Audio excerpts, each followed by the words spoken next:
My girlfriend always told she was loyal, so I had my handsome, rich friend test her. She immediately hit on him and even went to his hotel. Then I walked in and asked my friend, "So is this the girl?" She was left frantically stammering as she realized she'd been caught in a setup. I, 28 male, am a data analyst. My job is to find patterns, to see the story that numbers tell when you strip away the noise. I thought the story of my life was stable. I had a good job, a clear career path, and for 3 years, a relationship with Lisa, 26. A core theme of her story, a line she repeated so often it became its own data point, was, "I'm fiercely loyal. It's everything to me." But other data points started to contradict the theme. Lisa loves the aesthetic of success, not the work, but the appearance of it. I noticed a pattern. At social events, her focus would drift from me to men with more obvious signs of wealth. A luxury car key fob dropped on the table, a mention of a portfolio, a story about a European vacation. Her laughter would be a little louder for them, her attention a little sharper. Then she'd come home to me, kiss me, and talk about loyalty. The discrepancy was jarring. The event that triggered the analysis was at a friend's housewarming party. A guy named Anthony, who works in private equity, was talking about closing a big deal. Lisa was hanging on his every word. Later that night, as we were getting ready for bed, she was scrolling his social media profile. "He's just so ambitious," she sighed, then looked at me. "Don't you ever feel like you should be further along, Matthew? Like you should want more?" It wasn't a question about my happiness. It was a critique of my value. And in that moment, a cold, quiet hypothesis formed in my mind. Her loyalty wasn't to me as a person. It was an open contract, waiting for a better offer. I had to test the hypothesis. I called my best friend, Daniel, 28. We grew up together, but our lives diverged financially. I built my career from the ground up. He inherited a significant family trust and smartly grew it. He's genuinely the most grounded person I know and hates the rich guy persona, but he knows how to wear it when needed. "I need a huge messed up favor," I said, my voice tight. "I'm your guy for messed up favors," he replied. I laid it all out, the patterns, the comment, the gnawing feeling in my gut. "I need to know if I'm crazy," I concluded. "I need an irrefutable data set." Daniel was silent for a moment. "This is scorched earth, man. If you're wrong, telling her you did this will end things just as surely as if you were right." "I know," I said, "but I'd rather live with the consequences of my own paranoia than the consequences of her deception. I need to know now, not in 5 years with a house and a kid." He let out a long breath. "Okay, what's the protocol?" The plan was simple, designed for maximum effect with minimal variables. The location, Lisa's favorite upscale coffee shop, her post-yoga haunt every Tuesday and Thursday. The bait, Daniel would be there. He wouldn't be flashy, but he would be curated. A simple, well-tailored shirt, expensive watch, reading a financial paper on his tablet. The bait wasn't about being loud, it was about speaking her language. The interaction. He wouldn't approach her. He'd let her notice him. If she engaged, he'd be polite, charming. He'd mention he was in town for a few days, staying at the new 5-star hotel downtown, the Sovereign, while his primary residence was being renovated. The trap. If the conversation went well, he'd invite her for a drink that evening. If she accepted, the plan was to eventually suggest they leave the loud bar and have a better glass of scotch up in his suite. I booked the suite for that one night. A single, controlled environment. A single, exorbitant expense that I grimly charged to my credit card as a divorce attorney retainer. The day of the test felt surreal. I was at my desk, unable to focus, my phone face down beside me. In position. The Sovereign suite is confirmed, feeling like a Bond villain. For the record, I hate this. Me. I know. I owe you one. Target is in the vicinity. She's ordering. My chest felt tight. This was it, the point of no return. She accidentally spilled a little of her drink walking past my table. The oldest trick in the book. We're engaged. She has not mentioned a boyfriend. When I asked, she gave the classic, "It's kind of complicated right now." 3 years. Complicated. The ice in my gut spread to my veins. The meet is on, 7 p.m. I told her I'd text her later. "Hey babe, so sorry, have to bail on movie night. Betty's having a crisis and needs a girls' night out. Be home super late, don't wait up for me." The lie was so casual, so effortless. Betty, her supposed alibi, was visiting her parents out of state. I knew this because I'd taken her dog out that morning as a favor. At 8:45 p.m., I was parked in a garage with a view of the Sovereign's entrance. My phone buzzed. "She's agreed to come up to the suite. I'm texting you the room number. Give us 15 minutes, I'll leave the door ajar. The key is at the front desk under your name if it closes." On my way, a rideshare pulled up at 9:01 p.m. Lisa emerged wearing a sleek black dress I'd never seen, the kind you buy for an opportunity, not for a casual night out.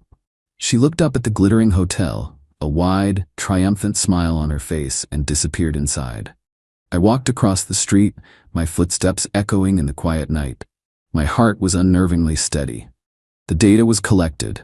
This was just the final report. I took the elevator up to the 24th floor. The hallway was silent. I found Suite 2401, the door slightly ajar as promised.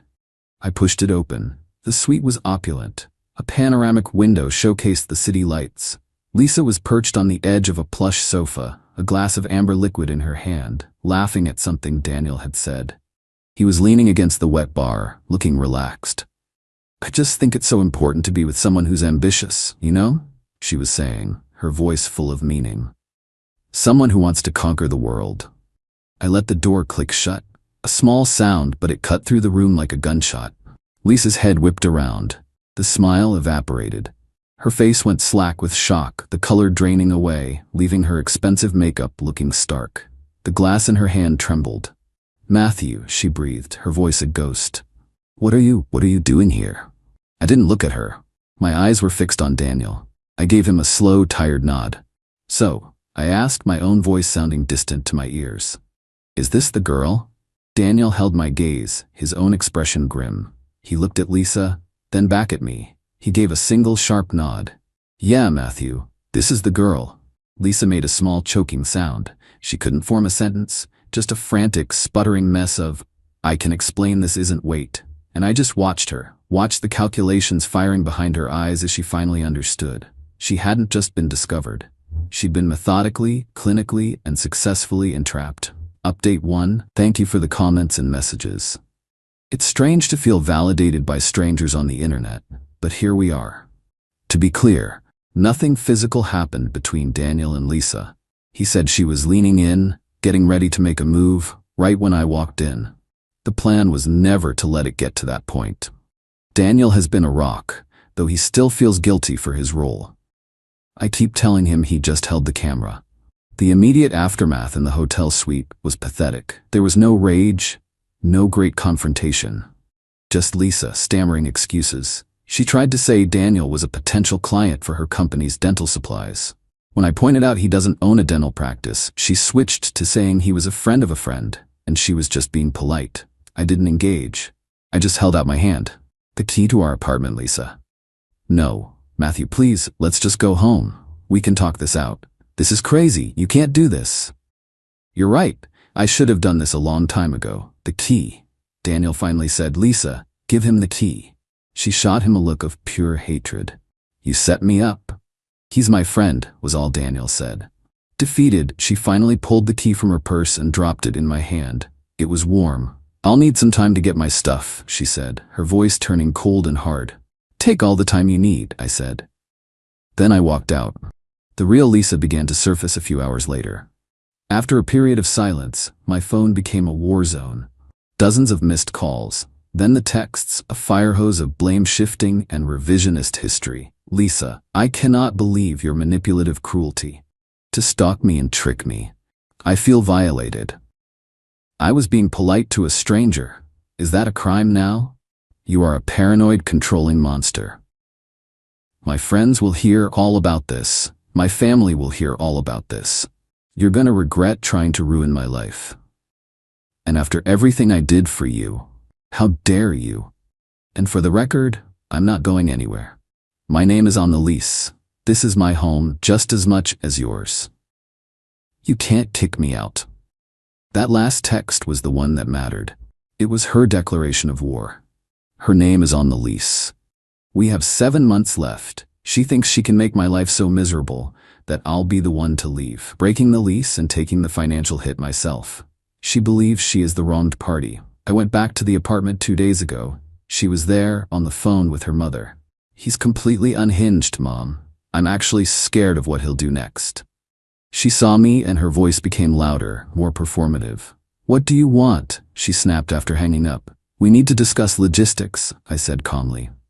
Rent is due next week. Your half is $1,400. She actually laughed in my face, a sharp, ugly sound. Are you for real? You blow up my life, humiliate me, and now you want rent money? Get lost, you can pay it yourself since you were so eager to end things. I didn't argue, I just nodded. I went into my office, closed the door, and began a new project. Project name, Contractual Consequences. Step 1, Documentation. I screenshotted every text. I wrote down a detailed, time-stamped account of the hotel incident and our subsequent conversation. Step 2, Formal Communication. I sent her a single, formal email. Subject, Lease Obligation, Rent Payment Due. Lisa, this email is to formally request confirmation that you will be transferring your half of the rent, $1,400, on or before the first of the month, as per our binding lease agreement. Regards, Matthew. Her reply was swift. LOL. Good luck with that. I saved the email chain as a PDF. Step 3, Legal Action. I went online and filled out the paperwork to file a case in small claims court. The filing fee was $50. I know from experience that the wheels of justice grind slowly. The earliest court date I could get is in 3.5 months. She thinks this is a game of chicken. She thinks she can emotionally exhaust me into submission. She doesn't understand. I'm not angry anymore. I'm just processing data, and all the data points to the fact that she has made a severe miscalculation. The next few months are going to be hell, but I'm prepared to see the process through to its logical conclusion. Update 2. Living with a ghost is strange. Living with a hostile, entitled ghost is a unique form of psychological torture. For 2 months, Lisa and I have coexisted in our apartment like bitter strangers. The tension is so thick you could spackle walls with it. Her initial strategy was aggressive hostility. She decided to have her sister, Margaret, move in for emotional support. Margaret is Lisa with 10 extra milligrams of audacity. I let it go for a week. Then I sent Lisa a polite email with the relevant section of our lease attached, highlighting the 7-day limit for guests. I also sent a certified letter to our landlord documenting the unauthorized occupant. I didn't want to break the lease. I wanted to create a formal record of her violating it. The landlord's office sent a generic warning letter about a week later. It wasn't the swift action I'd hoped for, but it was a documented warning. Margaret, after a torrent of abuse directed at me, finally left. Lisa's next tactic was noise. She threw a massive party. Music blasting, people I've never seen spilling drinks on the floor. I didn't engage. I waited until 1 a.m., recorded a video of the chaos on my phone, and called the non-emergency police line to report a noise violation. It took them over an hour to show up, but they did. They gave her a warning. The next day, I emailed the video and the police report number to the landlord. Another entry in the file. But the biggest source of conflict has been her father. He called me, not to yell but to condescend. "Matthew, son," he began, his voice oozing fake concern. "Lisa told me about this little disagreement. Suing her? Reporting her to the landlord? Don't you think you're overreacting? A gentleman would just walk away, let her have the place.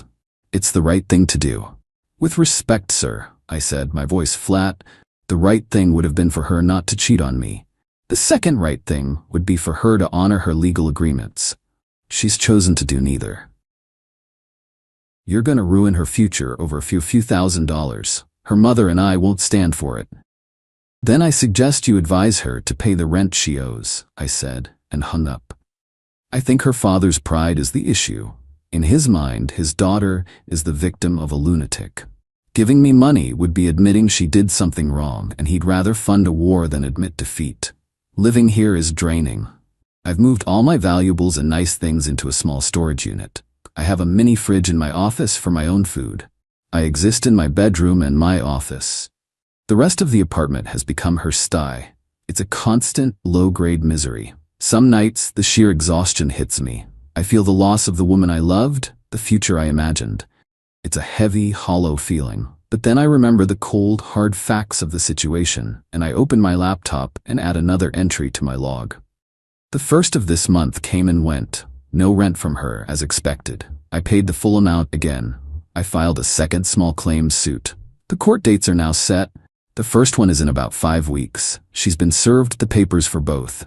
She just leaves them on the kitchen counter, unopened. She's living in a state of willful denial. She thinks this is all just paper. She's about to find out that paper has teeth. Final update. It's over. The final data has been tallied. The first court date was 4 months after the breakup. 4 months of sharing a home with someone who hated my guts. It was as draining as I'd imagined. I presented my case calmly.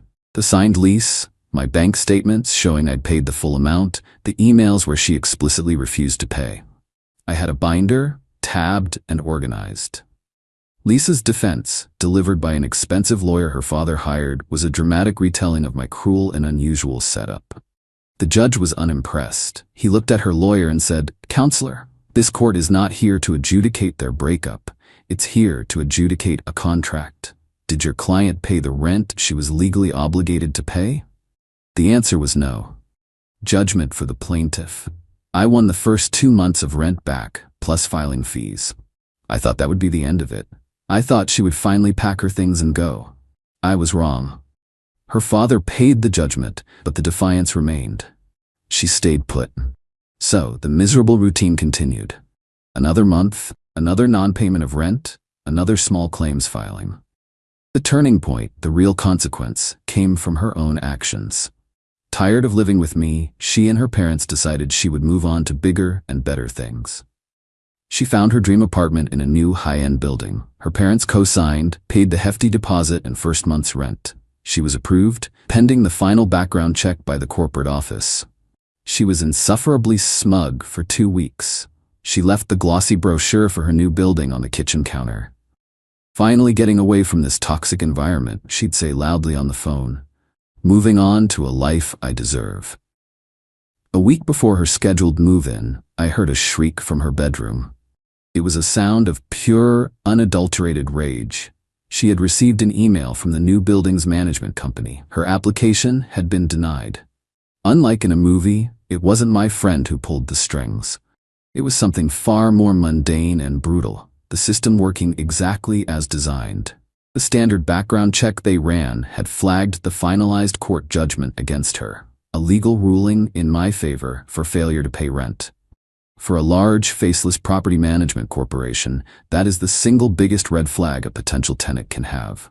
The co-signature from her wealthy parents couldn't override a legal finding that she was a credit risk. She lost the apartment. She lost her non-refundable vacation and administration fees. And she was stuck with me. That broke her. The next day, all her bravado was gone. She approached me, her face pale. "I'll be out by the end of the week," she said, her voice small. The night before she left, I found her standing in the empty living room, surrounded by boxes. "You ruined my life," she whispered, tears in her eyes. "I hope you're happy." I stopped and looked at her, and for the first time, I didn't feel anger or exhaustion. I just felt a deep, weary sadness for the both of us. "I didn't do any of this, Lisa," I said, and the words felt heavy and true. "Your choices did this. The cheating, the refusal to pay rent, all of it. I'm just the one who held up the receipt. The consequences were always going to be yours." She didn't have an answer. Her parents came the next day with a moving truck. She moved back into her childhood bedroom. The second and third small claims cases were settled by her father's lawyer before the court dates. The judgments, however, will remain on her public record for years, a permanent stain on her credit and rental history. The life of effortless luxury she felt she was owed is now significantly harder to obtain. The apartment is quiet now. I've spent the last few weeks slowly reclaiming the space, bringing my things back from storage. It feels clean. Daniel came over and we drank a beer in the mostly empty living room. It was normal. It was peaceful.